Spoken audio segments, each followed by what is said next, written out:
The best of the non-World Championship touring car drivers in the business, and defending double champion Michael Nukia of Denmark is back to try and take a third win.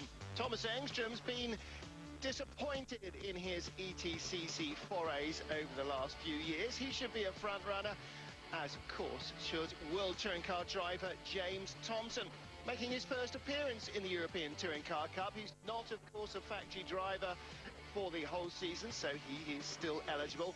Christian Poulsen issuing BMWs for a Honda. Well, the man who sits on pole position was the man for whom the cards fell best in the wet to dry qualifying at Norbert Michaelis. As the track dried out, essentially it was going to be the last man across the line who claimed pole position, and that's how it worked. Norbert Michaelis starts on pole position in, for the first time, a turbo diesel Seat. Now, Michaelis has driven one a couple of times in the World Touring Cars, but we've never had one in the European Touring Car Cup before. Previous Seat wins, and there have been a few of them, all courtesy of GR Asia, apart from last year when Oscar Nug won in a Seat Sport Run car. So Michaelis sits on pole from Franz Engstler, Felix da Costa in third, Harry Valkert of Great Britain in fourth in the Bamboo Racing Chevrolet, ahead of the Hondas of Engström and Thompson. And as you can see, 15 cars on the grid, with the Russian Karamyshev on the last spot. We're going to take a quick commercial break, and we'll be back, ready for the start of race. In the final couple of minutes before the start of race 1 of 2 in the European Touring Car Cup 2009, Norbert Michaelis sits on pole position in a Seat Leon TDI, courtesy of winning the Seat Leon Euro Cup for 2009. This is his prize drive. And Oscar Nog, who the Spanish driver who won the competition last year, actually managed to win race 2 in last year's European Touring Car Cup as well at the Salzburg Ring in Austria. He was on the podium in third place. That was in a petrol engine Seat Leon, the first time they're running a TDI in this competition. Alongside him sits Franz Engstler. Engstler's World Touring Car fleet, stroke Asian touring car fleet, is on its way to Japan as of now, so shows just how many cars Engstler can summon up if he needs to. He's got one here as well for the European Touring Car Cup. Duarte Felix da Costa starts in third place on the grid. He's in one of those 2 Chevrolet Lacettis. He's in the blue Maurer Motorsport one, and alongside him will be British touring car driver Harry Valkert. Now, he is in the Bamboo Racing entry, another ex-RML Chevrolet Lacetti, and both those cars being assisted here by RML. They, of course, run the World Touring Car campaign for Chevrolet, so they know of what they speak. James Thompson lines up in 6th place behind Thomas Engström. 2 Hondas behind the 2 Chevrolets. Engström with the black front there. Tomo's Hartmann Honda, the same car that he won 4 races in the Danish Touring Car Championship with in his part-season campaign for them. Behind him, Francisco Carvalho in a Seat. Michael Nukia a long way down in his blue Chevrolet, ahead of Jose Monroy in the other, in the first of the Maurer Motorsport cars. The second Maurer Motorsport car has refused to start at all. Vincent Rademacher has not even been on track. Not just now, not in morning warm-up, not in qualifying, not in free practice, not at all, never. Well, there is James Thompson. Got quite a lot of work to do on this tight Braga circuit. It's essentially laid out around a long landing strip. We're heading up towards the enterprisingly named corner 7 or 8 and 9, depending on whose map you're looking at. The only corner that's actually got a name. Can you guess what the name of this chicane is? Yeah, chicane. So that's going to be quite entertaining in the wet here. Flicking around corner 10. That's a left-hander into a right and then a tighter right. Here, this is corner 11, the tighter right, corner 12. Some very interesting little corners here, and for drivers used to big, flowing international circuits, it's going to be quite different, but particularly for the Danes and the Swedes, most of their racing done on tight tracks like this 3.03 kilometre Braga circuit might not be too much of a drama. Now, rolling start for the first race, as we see in the World Touring Car Championship. Safety car pulls off onto the grass, and it is Norbert Michaelis, the 24-year-old Hungarian in the turbo diesel Seat, that takes the start. And of course the TDIs very successful at getting away quickly, but Franz Engstler going with him. They come down here into a very tight hairpin right-hander, a sharp 90-degree right. So Michaelis has got to get the braking absolutely spot on. He does. And now a long 180-degree left as inside Harry Volkard and Felix da Costa get wheel to wheel. Volkard moves up to third, da Costa fourth, Thompson already in fifth position. He made a good start. Oh, and he's looking inside da Costa, or outside as it becomes now, around turn 4. Sort of looping run up here to turn 5. Long left-hander, not much room to pass. Thompson in the number 11 Honda, pushing. First of 17 laps, and the second race will be a standing start. Thompson just a little bobble. Now he's using all his British touring car experience to get inside Felix Duarte da Costa, and into the chicane he is up to 4th position. Whoa, and hitting the tyre stack, that's the Seat of Francisco Carvalho of Portugal. Front runners in the Portuguese Touring Car Championship. There's Harry Volkard now in 3rd place in the Chevy Lachetti. So, as perhaps expected, Norbert Michaelis steaming off into the distance with the Seat Turbo Diesel. Franz Engstler in 2nd place. And for the BMWs, this is about the worst conditions for them. It means that the control tyres don't stay hot enough, and they start to lose grip. Front-wheel drive cars will do better. Da Costa and defending champion Nukia there. Nukia with the number 1 plate. Just been crowned Danish Touring Car Champion for the 2nd time, and he won the last 2 European Touring Car Cups. He had victory in race 1 last year at the Salzburg Ring, and was 2nd in race 2. Year before at Adria, it was the other way round. 2nd in race 1, victory in race 2. And Christian Poulsen's BMW is in the gravel. Not Christian, Per Poulsen's Honda, rather, is in the gravel. That's another of the Hartmann Honda team entries. Trying to drag him out as quickly as possible. And Norbert Michaelis, the 24-year-old, well, he's been very impressive indeed in his ability to shrug off misfortune in the Seat Leon Euro Cup. Tied it up at Oschersleben with a really ferociously hard-driven weekend. Not dirty in any way, but really fighting back from adversity. Franz Engstler 1.7 seconds behind him, and no surprise either to find that Michaelis has set the fastest lap of the race, a 1:33.98, now a 1:29.73, and contact perhaps for Duarte Felix da Costa. He is out, was in 5th ahead of Michael Nukia. So Nukia is across the line 8 seconds back. There is Engstler in 2nd. Thompson's got by Volkard, so James Thompson up to 3rd place ahead of Harry Volkard. Michael Nukia in the blue Lachetti there in 5th. Francisco Carvalho of Portugal 6th in his Seat, ahead of Jose Monroy, the Portuguese Chevy driver. Thomas Engstrom still struggling in European Touring Car Cup racing. He's only 8th.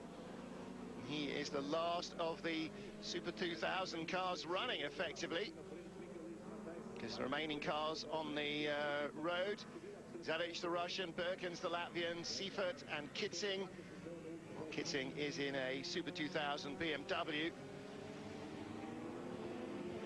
The others are in Super Production or Super 1600 cars. We were told that they were unlikely to be starting the race. However, it seems that they have been allowed in, despite the fact that they didn't perform up to the qualifying maximum. But bearing in mind that they're a different class of cars to the Super 2000 cars, and it was wet, seemed to me initially a little harsh that they were excluded purely on the grounds of not being fast enough. Well, considering one of them's only got a 1600cc engine, because it's a Super 1600 car, that would seem to be a bit of a non sequitur. However, Norbert Michaelis going quicker again, 1:29.731. That was last lap, 1:30.0 this 6. Set in July 2002. You'd have to assume not as wet as this. Michaelis getting a bit of oversteer there to help turn the car in. And the lap record holder is a Portuguese driver called Pedro Salvador. Set the lap record in a Formula Ford. So that gives you an idea that it is very wet, and the big cars and faster cars do not necessarily have very much of an advantage around this tight Braga circuit. So on lap 4, Norbert Michaelis with a 2.9 second advantage over Frank Engstler at the line. James Thompson was 2.8 behind Engstler, and I think that's really where the interest is going to come from. It has just about stopped raining, and the sun, as you can see, is starting to break through the clouds. We might have a dry race too, boys and girls, and interestingly, we might just have it drying out here. I can hear the Volkswagen Golf of the Russian Nikolai Karmashev, super production car there. Sounded to be misfiring quite badly. Looks like water has got into it. He was going very slowly offline. As you can see, it looks much more like a road car than the Super 2000 cars, and that's because it is much more like a road car. It's probably not a very great deal that you couldn't just about live with if you had earplugs as a road car in the super production machine. Very noisy, obviously, but you know, probably look good in the drive-through. Michaelis, Engstler, Thompson, your leaders. Here's Harry Volkart in 4th then, with Michael Nukia behind, and Nukia has been closing him down. Harry 1:30.9 on the last lap, 1:30.7 for Michael Nukia. So two cars ostensibly fairly similar. Of course, two different teams running them. The Bamboo team from the UK running Harry Volkart's number 10, and Perfection Racing running the number 1 machine for Michael Nukia. But I'm sure there's a few men from Wellingborough wearing RML shirts who are helping both teams where they need it with setup information, because of course for Chevrolet it'd be great to go out and get a win in the European Touring Car Cup. First years in Vallelunga 2005, Richard Jørgensen won. He was driving for BMW. The second year, Ryan Sharp won overwhelmingly for the GR Asia Seat team. Last 2 years, Michael Nukia has won it. First of all in a Seat, then in a Chevrolet.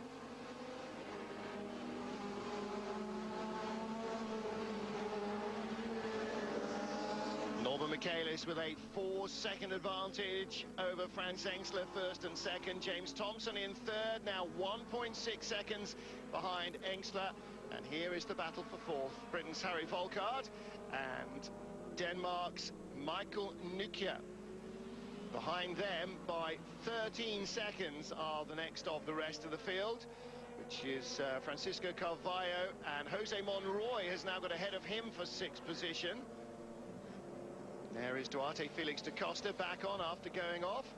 And there in super production is our Latvian leader, Marcis Birkens, in his Honda Civic Type R. Now the super production cars, again, as we said with the Golf, very different proposition to the Super 2000 cars. And they look it as well. Mikhail Zadic in his BMW. Now that's an E46 version of the BMW 320, so that again is an older body shape than the 320 SI that we're using in Super 2000. Michaelis continues to extend his lead. Here's the battle for 2nd then. Engstler now caught by Thompson, all but. These two have spent a degree of time in each other's company this year in World Touring Car Championship. Thompson down among the independents for much of it, unfortunately with the older version of the Lada. But since the new Lada Priora has started to come on stream a little stronger, finding their way much further towards the sharp end of the grid. Thompson, of course, not only racing for Lada, racing for this team, for Hartmann Honda, in the Danish Touring Car Championship. When he started the season, he had no drive at all. Picked up a bit of work with Lada, picked up a bit of work with Honda, with Hartmann, and he's done the Phillip Island 500 and the Bathurst 1,000 kilometres as well in Australia in Aussie Supercar V8s. So a lot of traversing the globe and lots of different machinery James Thompson has put under his belt this year. Now don't forget, it's not just about the win of race one. You earn points in each race, and the highest point scorer will be the man who wins the title. Now in previous years, 2 second places has been enough to beat one winner. We've had Richard Johansson won with 2 seconds. He was beaten in the first year by Alex Zanardi, who started race one on pole in his BMW. And Jason Plato had forgotten that Pluto won in a Seat in race two in Vallelunga. But Johansson, with 2 second places, was the champion. In the second year, it was 1-2 in both races for Ryan Sharp and Emmett O'Brien with the GR Asia cars. Everybody else was just nowhere in the event in Estoril, and Ryan Sharp won that comprehensively. Year three in Adria 2007, Thomas Engström and Mikael Nukia won a race each. Nukia took second as well to win the title, and last year it was the same deal. Nukia won one and took second in the other. So basically, if you're not on the podium, if you're not on the top 2 steps of the podium, you're very unlikely to win. And Norbert Michaelis, if he can go on and win this one, as seems likely, is going to be very hard to beat, wet or dry. Franz Engstler bounces over the curbs, halfway through this race nearly. Behind him, Harry Volkard and the blue #1 machine of Michael Nukia.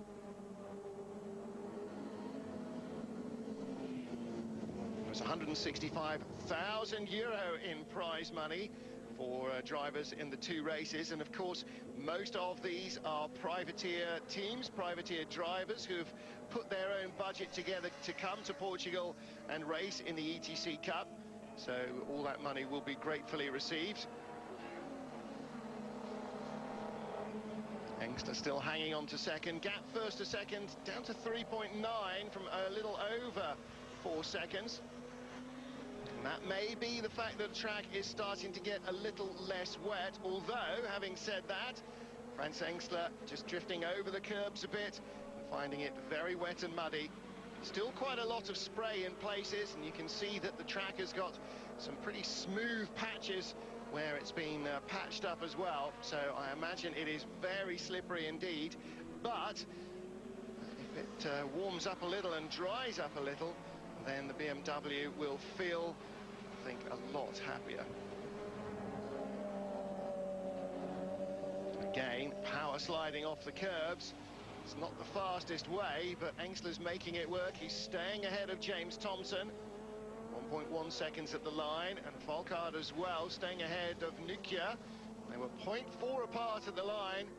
Michael Nukia, the defending double European Touring Car Cup champion, pushing very hard indeed to try and get by Harry Volkard, but straights here relatively short. It's only a 3-kilometre circuit, so even the long pit straight, which is basically most of the length of the runway, not very long at all. Here they come down the straight, and Engstler perhaps searching out a bit of water there, worrying about his tyres. Nukia doing the same. He can afford to. Volkard really doesn't want to be moving offline, just in case Michael Nukia finds a little something.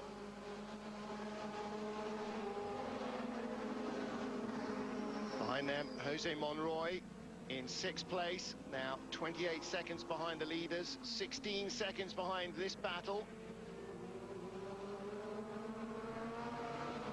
And the global financial crisis does seem to have had a bit of an effect on this year's field. 15 cars here, but that's certainly nothing like as many as we've had in years gone by.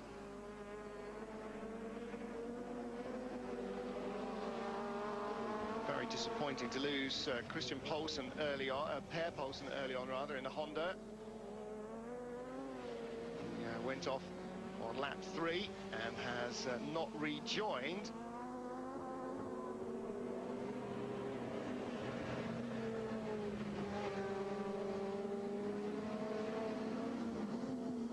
Well, for those of you who watched last year's race at the Salzburg Ring, you can remember there was some fairly major shunts at the starts of the races.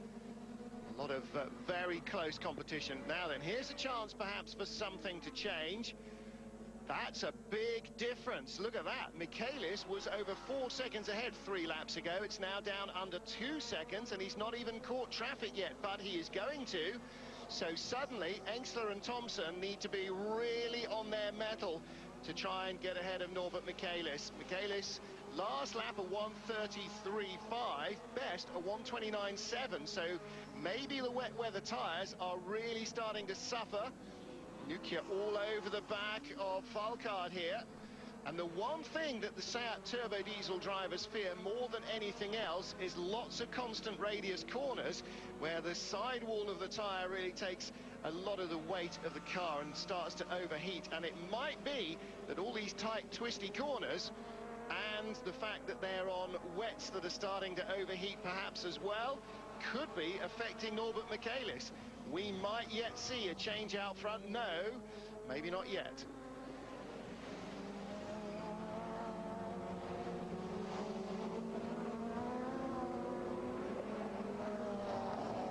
Harry Volkard still hanging on to 4th place ahead of Michael Nukia.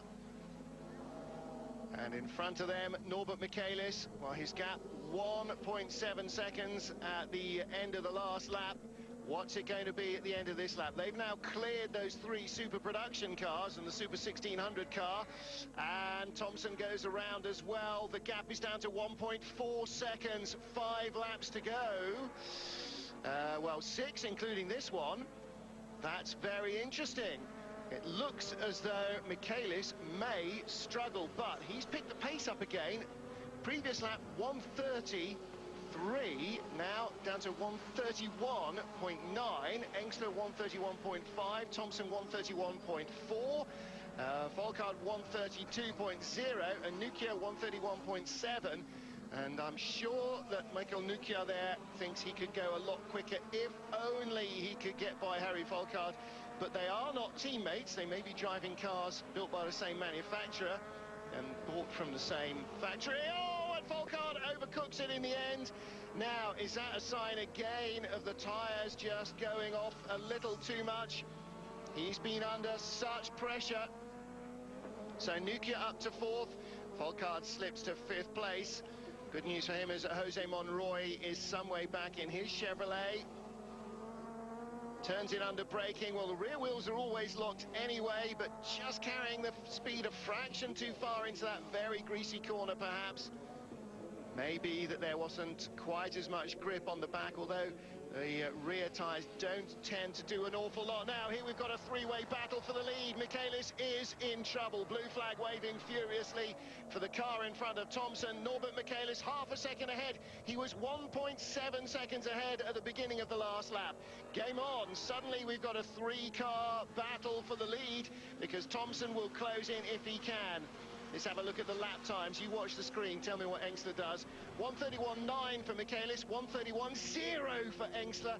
1:31.7 for Thompson. Don't forget he was held up a little bit by the Honda Civic Type R, though, of Marcis Birkins, the Latvians. So that may not be entirely representative of his pace.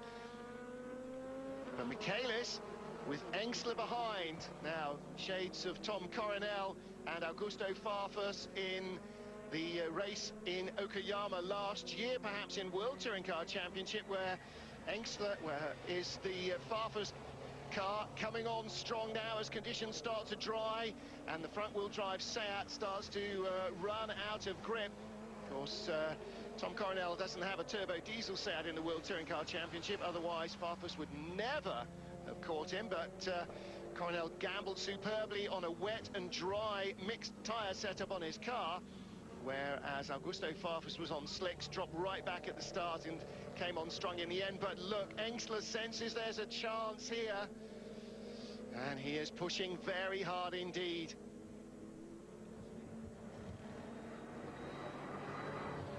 So Michaelis still leading, Engsler 0.7 behind at the line, and Thompson's closed a little, 1.7 behind, but again a 31.7 for Tomo. So 31.5 of the leader and 31.8 of Engsler. Has Engsler got a little bit too much tyre trouble as well? Michaelis needs to cling on desperately to this. And look, you can see some parts of the circuit, very little spray at all. It is starting to dry. Race 2 might be a slick race, because there's, well, if it doesn't rain again, race doesn't start till 3:10 Portuguese time. And that might be enough for it to dry out. If the clouds go and the sun stays, we might have a bone dry track, and then suddenly we might see very different performance combinations. Looks as though Thompson is going to be tantalizingly close, but not able to do much about it behind. Engstrom now just set his fastest race lap in the Honda Accord at 1:33.6. Now he's a long way back, and it's not a quick lap, but it does show that conditions are drying. And in fact, Marcus Birkens in the Honda Civic has just set his fastest first sector as well. None of the front runners have. They are now going slower than they were before by some margin, and that suggests that they have definitely had the very best of their wet weather tyres. Still hunting the damp patches along there, and the reason they do this is not to make the tyre wet, but because the water helps to cool the tread. Imagine you're far too hot, you pour cold water over your head. Refreshing feeling, helps to bring the temperature down. That's exactly what it does to the tyres. The thing with wet weather tyres is generally the track temperature, the surface of the track, because the water, because of the ambient temperature when it rains normally, it's not baking hot, and so the rubber used in a wet weather tyre is softer and more malleable than the rubber used in a slick tyre. Also, of course, it has grooves to let the water escape, so the contact patch isn't quite as large, but it's also not as stable, because on a slick tyre you just got a solid band of rubber which the car runs on. But on a wet weather tyre, you've got several small chunks of rubber that the tyre works on, and they move around. They get squished from side to side as the car leans to and fro. And the softer rubber as well means they're less resistant to that. As the track dries out, a wet weather tyre goes off, gets too hot, loses grip, starts throwing bits of rubber off at a rate that a slick tyre doesn't, and so it's very easy to destroy a wet weather tyre and leave yourself with no grip at all. And although these guys are doing everything they can to hunt out the wet patches to try and keep the carcass of the tyre as cool as possible, every time they get to the end of the straight here and stand on the brakes, and all the heat from the brakes heats up the wheel, which heats up the air in the tyre, which heats up the carcass of the tyre, most of that hard work is undone in really one heavy braking session. But if you don't do it, then the tyres degrade even faster. Lap 16 of 17 now, and I think Engsler's chance has gone, don't you? 1:31.8 for Michaelis, 1:31.9 for Engsler. He was 0.6 at the line behind. He's being down to 0.4 again in the tight and twisty stuff. He gets close, but this is always the problem with the normally aspirated cars versus the turbo car. It's got better pickup at low revs, it's got better torque at low revs, so Michaelis can drive away from the rest of them. There's Duarte Felix da Costa in 8th place. Gratuitous shot of a Portuguese guy, reasons best known to the director. Behind him, Engstrom and Kitzing in Honda and BMW. Here's our leader then. And a big slide from Engsler. Really big sideways moment. He is giving this everything to try and unsettle Norbert Michaelis, but he's not close enough. And here, out of these two slow corners, Michaelis picks up the power quicker, or at least the engine does. The turbo spools up and produces its power lower down the rev range than the BMW. He gets a better initial hit off the corner, if you like, and away he goes. Takes the whole length of the straight for the BMW in the upper rev range to really pick up that pace, and by the end of it, the gap that Engsler has worked so hard to reduce in the twisty stuff has just been opened right up again. So a long finish straight here is certainly helping.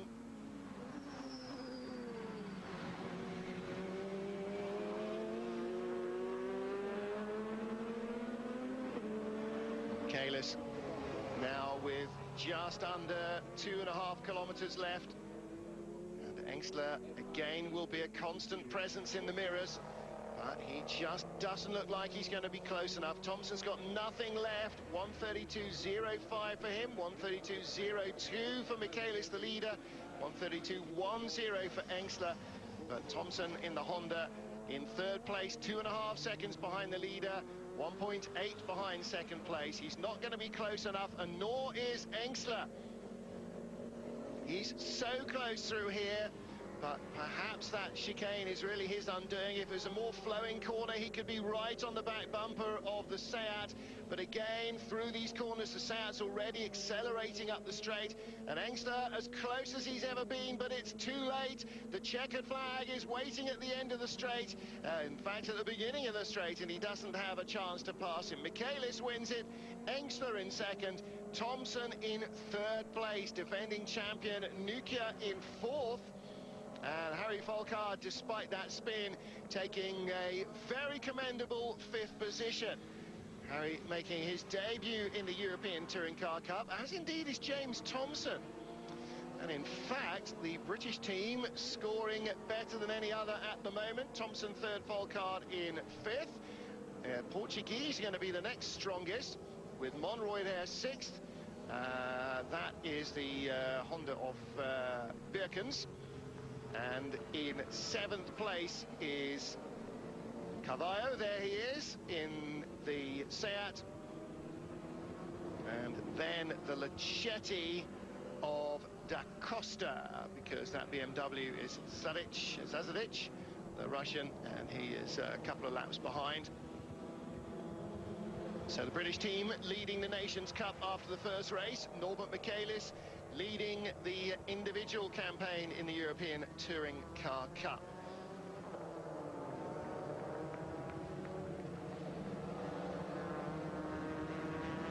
So Seat, BMW, Honda and Chevrolet, the top four cars. Then Chevrolet fifth, Chevrolet sixth and Chevrolet eighth.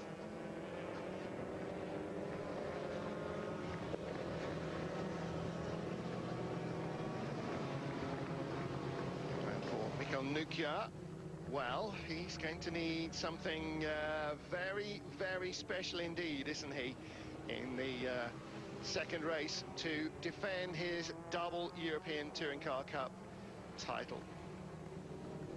Super production, Marcins Bersis, the Latvian, was never realistically looking like he was going to be headed. Zazadic, the Russian, in the BMW, in the end 12 seconds behind him. And Kanamishev, the Volkswagen Golf driver, he was another couple of laps behind. Seifert's Ford Fiesta, the Super 1600 winner in a class of his own. Perhaps no surprise. So Michaelis, Engstler and Thompson then have got to be our front runners for the second race. And don't forget, that comes up live on Eurosport at 1:35 Greenwich Mean Time, 2:35 Central European Time.